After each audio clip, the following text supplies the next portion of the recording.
क्या आपका गुलाब का पौधा काफ़ी दिनों का हो गया है, उसके बाद भी उस पे कलियां या फूल नहीं आ रही हैं? तो आज की इस वीडियो में मैं आपको बताऊंगी वो 5 गलती जिनकी वजह से गुलाब में फूल नहीं आते हैं। और हाँ, वीडियो के अंत में बताऊंगी एक ऐसा देसी खाद जिससे 15 से 20 दिन में पौधा कलियों से भर जाएगा, इसलिए वीडियो को अंत तक जरूर देखना। बात कर लेते हैं गुलाब में फूल ना आने के मेन रीजंस के बारे में। अगर आपने अपने पौधे की प्रूनिंग नहीं की है तो वो सिर्फ पत्तियां ही बनाते रहेगा, उस पे कलियां नहीं लगेंगी। इसलिए आप टाइम टू टाइम उसकी प्रूनिंग करते रहें। प्रूनिंग करते रहने से जो भी उसकी अननेसेसरी ब्रांचेस है वो हट जाएंगी और पौधे की पूरी एनर्जी उसके फूल और कलियां बनाने में लगेंगी। आप देखेंगे कि प्रूनिंग के 10 से 12 दिन बाद नई ब्रांचेस निकलने लगेंगी और यहीं से कलियां बनती हैं। बात करें पानी देने का सही समय और कितना पानी देना है, तो इसके लिए जब आपकी गमले की मिट्टी सूख जाती है तभी आप पानी दीजिए। और पानी को आप ऊपर से न गिराकर उसकी डायरेक्ट जड़ों में ही पानी गिराएं और गमले में ड्रेनेज होल जरूर बनाइए।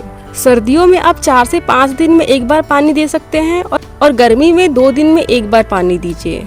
अगर आपने पौधे को कहीं छाया वाली जगह पर रखा है तो भी इससे फूल नहीं आते हैं, इसलिए आप अपने गमले को कम से कम 5 से 6 घंटे के लिए धूप में रखिए।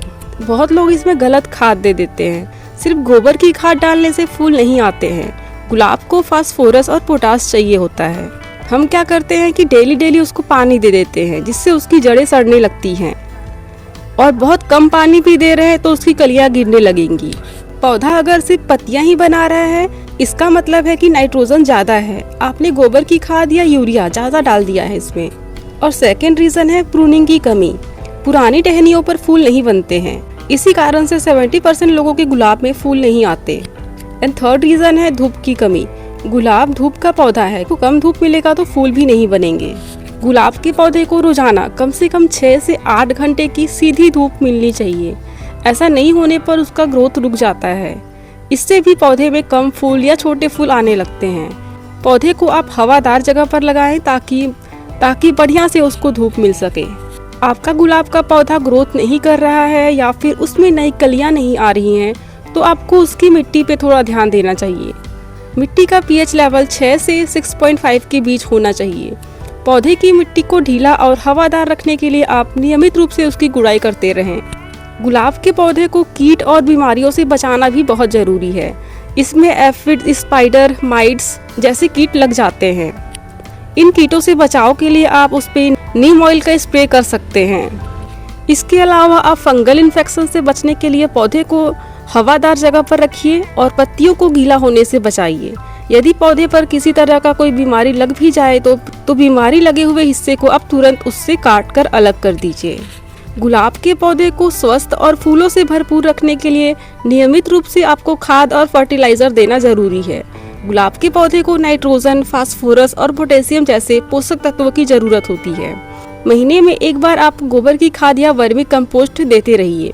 और अगर आप केमिकल फर्टिलाइजर का यूज करते हैं तो उसका भी ध्यान रखिए कि कितनी मात्रा में देना है। फूल आने के समय पोटास वाले फर्टिलाइजर देना बहुत जरूरी होता है। ये देखिए दोस्तों, मैंने गोबर के कुछ सूखे हुए कंडे लिए हैं।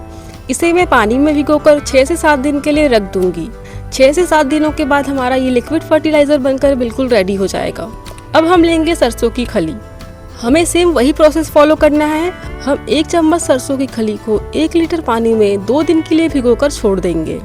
अब तीसरा इम्पोर्टेंट खाद है केले का छिलका। आप केले का छिलका यूज कर सकते हैं या बनाना स्टेम, जो भी आपके पास अवेलेबल हो। आप केले के छिलके को सुखाकर उसे अच्छे से पीस लीजिए। अब मैं इन तीनों फर्टिलाइजर को साथ में मिलाऊंगी। तो यहाँ पर मैंने लिया है पहले पानी, क्योंकि हम इन सारे फर्टिलाइजर को डायरेक्ट नहीं देंगे, क्योंकि ये फर्टिलाइजर बहुत ही हार्ड होता है जिससे हमारा पौधा सूख सकता है। इसलिए हमको लेना है पहले पानी।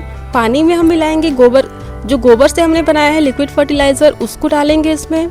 उसके बाद हम डालेंगे इसमें सरसों की खली वाली लिक्विड फर्टिलाइजर, और इसमें जो हमने बनाना फिल फर्टिलाइजर बनाया था उसको भी इसमें डालेंगे। इन तीनों को अच्छे से मिलाकर हम अपने पौधे को अब देंगे। और पौधे को देने से पहले हल्की सी आपको पौधे की गुड़ाई कर लेनी है, ताकि हमारा लिक्विड फर्टिलाइजर सही से मिट्टी के अंदर तक जा सके। अगर आपके पौधे को लगाए हुए महीनों बीत चुके हैं लेकिन इसके बाद भी फूलों की पैदावार नहीं आ रही है, तो आपको अपने पौधे में थोड़ा न्यूट्रिएंट्स डालना होगा। अक्सर गुलाब के पौधे की खूब केयर करने के बाद भी उसमें पत्ते तक नहीं आते। ऐसे में आप 1 लीटर पानी में 1 चुटकी ह्यूमिक एसिड डाल सकते हैं। इसे अच्छे से मिला लें। इसे अपने गमले की मिट्टी में डालें। इसे आप हर 15 दिन में यूज कर सकते हैं। इससे पौधा आपका खिलने लगेगा। दोस्तों, मौसम बदल रहा है, ऐसे में आप पौधों को जरूरत के हिसाब से ही पानी दीजिए। अगर ज़्यादा पानी डालेंगे तो उसकी ग्रोथ पर असर पड़ सकता है। सर्दियों में उसकी पत्तियों पर पानी बिल्कुल भी मत दीजिए। कोशिश करिए कि आप इस तरह से पानी दें कि पानी उसकी जड़ों में जाए, न कि उसके पत्तों पर। गुलाब का नया पौधा लगाने के बाद अक्सर उसमें केवल पत्ते और डालियां ही रह जाती हैं। कई बार तो पौधे की ग्रोथ ही रुक जाती है।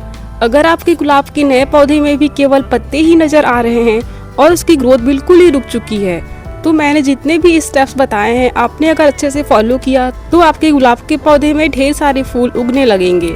अगर आपको वीडियो पसंद आई हो तो लाइक शेयर कमेंट जरूर करें एंड चैनल को सब्सक्राइब करना मत भूलें।